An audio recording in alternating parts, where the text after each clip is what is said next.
te mintieron sobre la finalidad de tu dinero. Sé que esa es una frase explosiva, pero necesitas escuchar esto. Has sido fiel, has trabajado duro, has entregado el 10% de tu ingreso, quizás con sacrificio, con la convicción profunda de que estás cumpliendo con un mandato divino. Pero si te dijera que el destino final y principal de ese dinero, según lo revelan los registros históricos más antiguos y los textos fundacionales, no era pagar el salario de nadie, sino erradicar la pobreza y garantizar la justicia social, ¿me creerías? Fíjate en esta contradicción.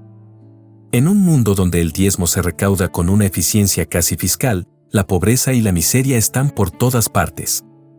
Si la finalidad original del diezmo fuera la que hoy nos enseñan, sostener la estructura, ¿por qué los desamparados, los huérfanos y las viudas, que eran los principales beneficiarios históricos, siguen en la calle? Hay algo invisible que no nos contaron. Algo que cambia por completo el cómo ves tu cuenta bancaria y el cómo debería funcionar la comunidad. La tensión no es si debes dar o no dar. La verdadera pregunta es, ¿estás dando con el propósito equivocado, alimentando una estructura que se ha desviado de su mandato original? El problema es que el diezmo se convirtió en la base de un sistema que no fue diseñado para soportar. Lo que estás a punto de descubrir no es solo un dato histórico, es una liberación de una carga financiera y una invitación a recuperar el poder de tu fe.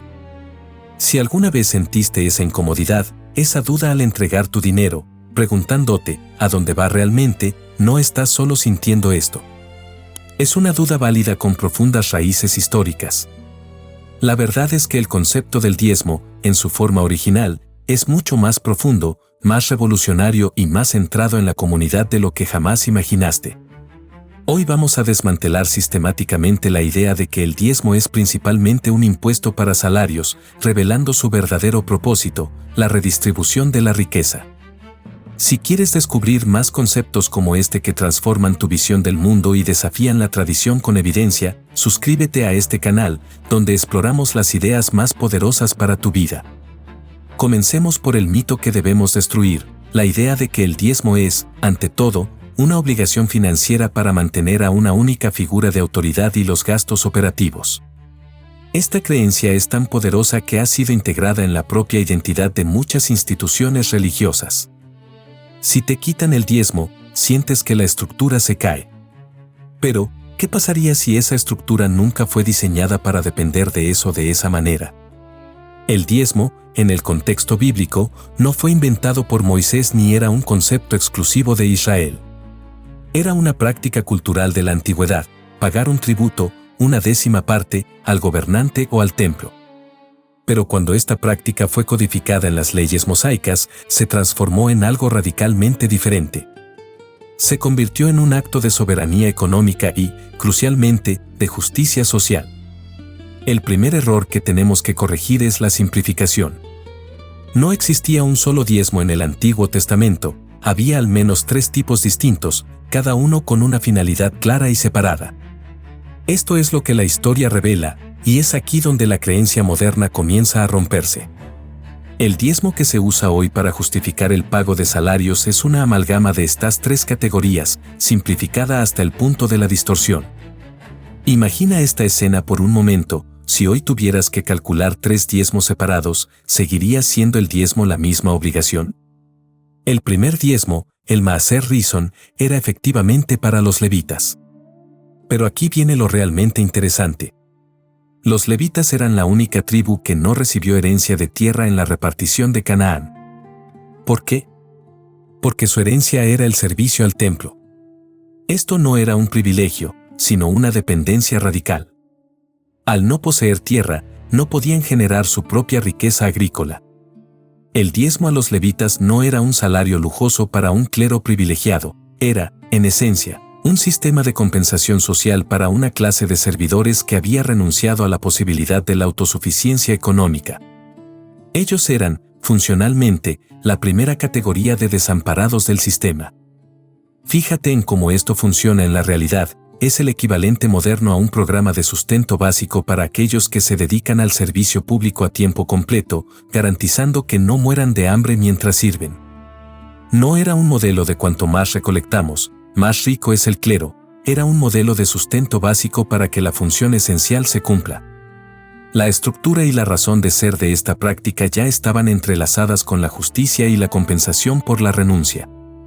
Si ellos recibían, a su vez debían dar el diezmo del diezmo, conocido como el terumat ha-maaser, directamente a los sacerdotes. Un sistema escalonado de redistribución de sustento. El mito de que el diezmo es solo para la estructura ignora la dependencia estructural del levita y lo convierte en un simple cheque de pago. Este es el primer paso de la desmitificación. Al mirar la historia, vemos un sistema de compensación por una renuncia, no un sistema de acumulación de riqueza. El diezmo, en esencia, era el mecanismo para mantener a los levitas en el mismo nivel de subsistencia que el resto, permitiéndoles servir. ¿Sabes lo que más me fascina de esto? Que incluso esta primera categoría estaba intrínsecamente ligada a la justicia de no dejar a nadie atrás. Pero si ese era solo el primer diezmo, ¿qué pasaba con los otros dos?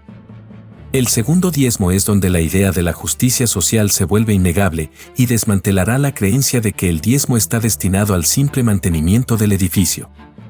Si el primer diezmo era para el sustento básico del levita, que no tenía tierra, el segundo y tercer diezmos revelan el corazón palpitante del concepto, la redistribución radical de la riqueza. Aquí es donde la narrativa moderna se quiebra por completo. El segundo diezmo, el maaser seni, era un diezmo de fiesta. Se requería que el dador lo llevara a Jerusalén y lo gastara allí en una fiesta o celebración anual. No era para el templo, ni para los levitas, ni para nadie más. Era para el propio dador y su familia, para que pudieran celebrar la cosecha. ¿Por qué esto es importante? Porque demuestra que el diezmo no siempre era un flujo unidireccional de riqueza fuera de la familia. Al menos una parte era una reserva de capital forzada para garantizar que la gente también celebrara su propia prosperidad, fomentando el disfrute comunitario. El diezmo aquí era una herramienta pedagógica para enseñar a la gente a disfrutar las bendiciones de la cosecha en un contexto sagrado. Pero aquí viene el golpe de gracia, la evidencia contraria más poderosa contra la idea de que el diezmo es solo para el clero. Estamos hablando del diezmo trienal, el maaser ani. Este es el tercer diezmo, y su propósito era inequívoco. En Deuteronomio 14, 28-29 se especifica que cada tercer año, este diezmo no se llevaba a Jerusalén, ni se gastaba en una fiesta personal, sino que se almacenaba dentro de las ciudades de cada dador. ¿Con qué finalidad? Para que sirviera de alimento y sustento para 4 grupos específicos: el levita, el extranjero, el huérfano y la viuda. Déjame mostrarte algo asombroso. Este tercer diezmo era, en esencia, el fondo de asistencia social de la nación. Era el 10% de la producción de ese tercer año, dedicado exclusivamente a los miembros más vulnerables de la sociedad. El diezmo, en este contexto, era el mecanismo de seguridad social, el sistema de bienestar económico de Israel. Esto no es interpretación, es la ley escrita, donde el propósito de la recaudación se establece con una claridad brutal, para que coman y se sacien. El concepto que debemos entender es este: el diezmo nació como un impuesto progresivo de la sociedad agrícola para garantizar que la riqueza fluyera hacia los más necesitados. Era un contrato de justicia. La idea de que el diezmo tiene un destino principal que no es la asistencia de los pobres y la compensación de los servidores a tiempo completo es históricamente insostenible ante la existencia del diezmo trienal. Yo también pensé eso al principio, que era solo un tema de manutención, pero la evidencia muestra que, cada 3 años, el 100% de ese diezmo tenía un fin social directo. Esto tiene implicaciones gigantescas hoy. Imagina una comunidad donde, cada 3 años, el 10% de todos los ingresos se destinara directamente a un fondo de ayuda social para los extranjeros, los huérfanos y las viudas de la comunidad. No a los gastos de luz, no a un salario ejecutivo. Esto transformaría completamente el tejido social. Pero si la evidencia es tan clara, ¿por qué se adoptó el modelo del diezmo salario? La respuesta es sencilla: la tradición humana y la imitación de sistemas de poder paganos. El clímax intelectual está en cómo se usó esta verdad para manipular la fe. Hemos establecido que el diezmo, históricamente, era un sistema de compensación, levitas, una reserva de capital personal, fiesta y de forma crucial, un fondo de asistencia social, trienal. Entonces, ¿cómo se pasó de este modelo de justicia social al modelo contemporáneo, donde el 90% del diezmo puede ir a la manutención de una estructura y un salario, relegando la asistencia a los pobres a un rubro adicional o una ofrenda especial? La respuesta está en la historia de la Iglesia post-apostólica y la necesidad de financiamiento de las crecientes estructuras clericales y, más tarde, imperiales. Con el tiempo, la distinción entre los tres diezmos se perdió. Lo que permaneció fue el concepto del diezmo como una obligación, y ese concepto fue reinterpretado para adaptarse al nuevo modelo de clero asalariado. En el Nuevo Testamento, el concepto de una clase sacerdotal asalariada, financiada por un impuesto obligatorio, simplemente no existe. El soporte de los apóstoles y evangelistas era siempre voluntario y basado en la hospitalidad. El principio económico para el sostén de los líderes era la generosidad voluntaria, no la obligatoriedad de un porcentaje fijo. La verdad es que la incorporación del diezmo como un impuesto obligatorio en el cristianismo occidental comenzó a tomar forma seria alrededor del siglo V y se consolidó en los siglos VIII y IX, a menudo con el respaldo de la autoridad secular, para asegurar el mantenimiento de la vasta infraestructura de la Iglesia. Aquí reside el verdadero engaño: tomar un principio de justicia social, el diezmo, y aplicarlo a una estructura clerical, el clero profesional, que no estaba diseñada para ser financiada de esa manera en el nuevo pacto. El profeta Malaquías lo vio claramente. Espera a ver lo que descubrí después, la famosa denuncia de Malaquías 3, 8-9, donde se acusa al pueblo de robar a Dios en los diezmos y las ofrendas, se usa hoy para obligar a la gente a pagar. Pero si lees el contexto completo, Malaquías 3:5, Dios dice que vendrá para ser testigo contra aquellos que oprimen a la viuda, al huérfano, al extranjero. ¿Ves la conexión? El robo no era simplemente la falta de pago, el robo era la falla en el sistema de justicia social. Cuando el diezmo, especialmente el trienal, no llegaba a los desamparados, se consideraba que se estaba robando a Dios al desatender su mandato de justicia. El ejemplo más claro de esta distorsión es la transición del diezmo como recurso para los pobres al diezmo como tributo para la casta.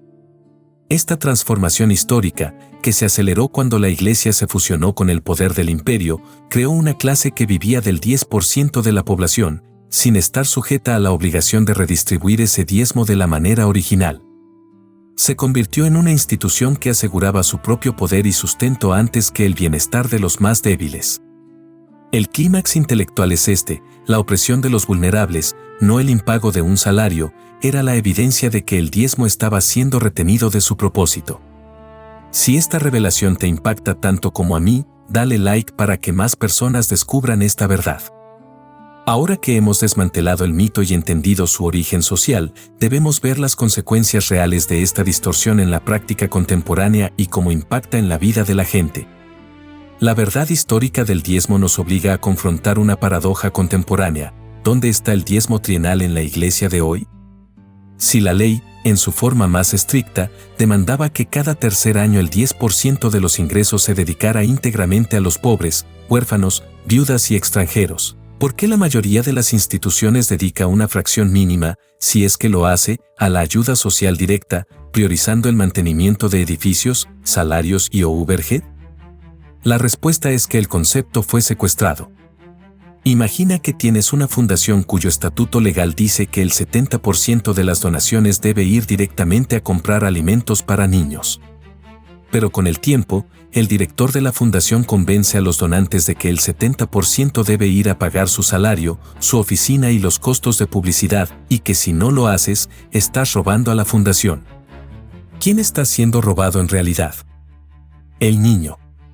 Esto es precisamente lo que ha ocurrido con el diezmo. Al fundir los tres diezmos en uno y redefinir su propósito principal como sostén de la estructura, hemos revertido la prioridad divina. El centro de gravedad económico se ha movido de la comunidad de fe y la justicia social al mantenimiento de la jerarquía. Déjame mostrarte algo asombroso. La historia revela que el concepto de justicia social era tan importante que el profeta Amós 8, 4-6, condena a aquellos que aplastan a los pobres y se impacientan por terminar el día de reposo para poder seguir haciendo trampa.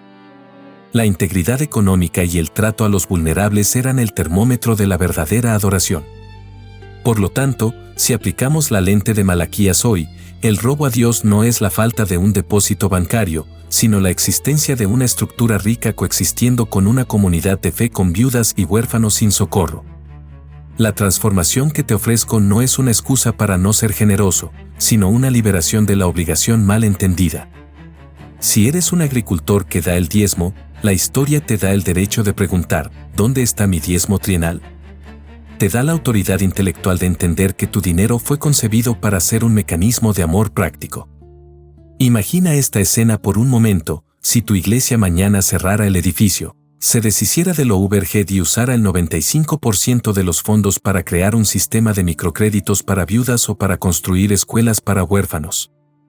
¿Estarías en la misma comunidad? La historia dice que esa estructura financiera se acercaría mucho más al diseño original de redistribución. Antes de mostrarte cómo aplicar esto en tu vida, quiero que sepas que preparé un material exclusivo y gratuito donde desarrollo este concepto con mucho más detalle: el Manifiesto de la Justicia Social, 5 aplicaciones radicales del diezmo original. Está en el enlace de la descripción, descárgalo ahora. Habiendo visto la historia, la opresión y la paradoja, necesitamos un último concepto clave: ¿cuál es el principio económico que debe reemplazar al diezmo salario en la mente del creyente?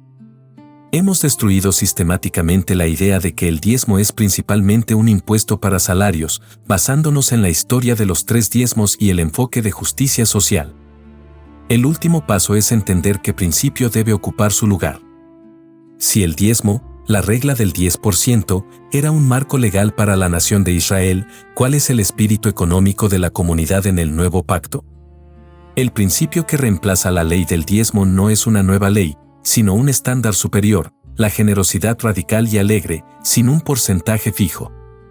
La evidencia más clara está en el apóstol Pablo, quien al hablar de las ofrendas para los pobres de Jerusalén, nunca invocó la ley del diezmo. En 2 Corintios 9:7, él establece el principio económico del nuevo pacto: cada uno de como propuso en su corazón, no con tristeza ni por necesidad, porque Dios ama al dador alegre. Aquí viene lo realmente interesante: este versículo es el antídoto directo a la coacción. No dice, da el 10% o serás maldecido. Dice, da lo que propones en tu corazón. El enfoque se mueve de la obligación legal, la regla, a la decisión interna y el gozo, el principio. Esto tiene implicaciones enormes. Un 10% dado con resentimiento, por miedo a la maldición, nunca se acerca al ideal de la generosidad alegre. En cambio, un 5% o un 15% dado con alegría, propósito y, sobre todo, dirigido a la necesidad genuina, es la aplicación más pura del espíritu del diezmo trienal. El concepto que te llevas hoy es este: tu dinero tiene el poder de sanar y de corregir injusticias. Si la ley estricta, el Antiguo Testamento, obligaba a los agricultores a destinar un diezmo completo para huérfanos y viudas cada 3 años, ¿cuál es la responsabilidad moral de una persona financieramente libre hoy? Es liberar tus recursos de la obligación malentendida y dirigirlos con un propósito enfocado en la justicia, en el extranjero, en el huérfano y en la viuda de tu propia comunidad.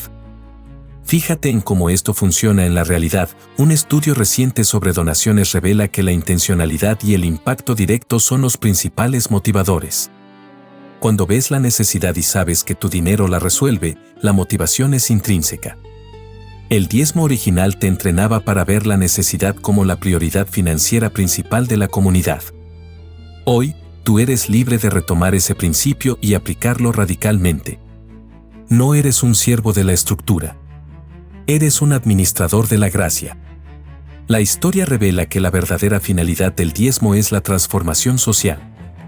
El desafío es dejar de lado la regla de un porcentaje fijo que fue distorsionada históricamente y abrazar el principio de la generosidad radical, dirigida por la alegría y la necesidad. Hemos completado el viaje, desmantelando el mito y recuperando la verdad histórica. Es momento de sintetizar y actuar. Ahora ves el diezmo de manera completamente diferente. Hemos desmantelado la mentira de que su propósito principal es pagar salarios y hemos recuperado su identidad como un revolucionario sistema de justicia social y redistribución de riqueza enfocado en los vulnerables. El robo a Dios en Malaquías no era falta de dinero, sino la opresión activa de viudas y huérfanos. Reconoce la diferencia entre la ley histórica, el 10%, y el principio de gracia, la generosidad alegre. A partir de hoy, cuando evalúes tu generosidad, recuerda esto: prioriza el desamparado y la justicia, no el overhead de la estructura.